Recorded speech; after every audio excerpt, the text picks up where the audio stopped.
When I first started, I was doing both GrubHub and DoorDash, but gave up GrubHub since they were trying to get me to go across the span of the Metroplex compared to DoorDash, keeping me in one general area. Unfortunately, GrubHub is known for doing this now. I've done over 5,000 deliveries and mainly work Friday, Saturday, and Sunday for a total of 16 hours, making an average of $300 for those 3 days. Again, from the beginning, was working a couple of hours during the week plus weekends and barely making $200 a week in my home city proper. It was this past holiday season when I tried only dashing in downtown Dallas area, weekends only, made some serious money. This is where I dash at now, averaging 150 miles. This proves you saying markets differ. Exactly, that's what I always say. So listen to this part, guys. I've been watching your videos now for about a month. I take your videos with a grain of salt, since a lot of the things you talk about I don't see a problem with here in the Dallas area. Maybe I don't see problems because of the saturation of popular restaurants in a 10-mile radius, and I always sit right in the middle while waiting on orders. Here's a list of what I've noticed. So for those of you guys who can't relate to a lot of the content I put out, this is the reason why. If your market is busy, you're not going to be running into as many issues, or different issues, I should say, than other people. So always keep that in mind. Every market is different. So I'm glad Tony brought that up.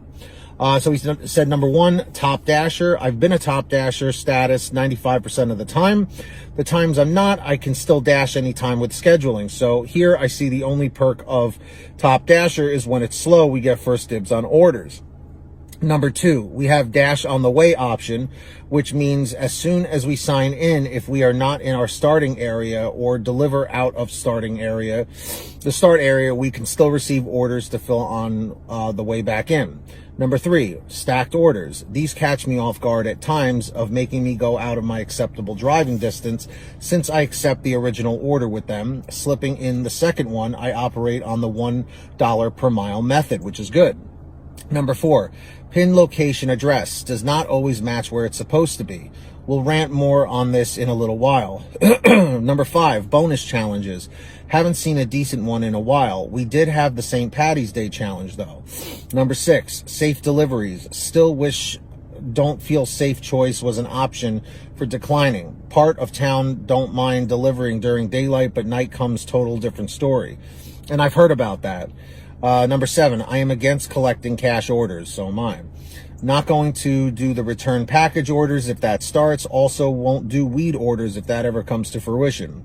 This weekend's drama rant. Number one, DoorDash updated their app to use Google Maps in their app to keep from having to switch between apps.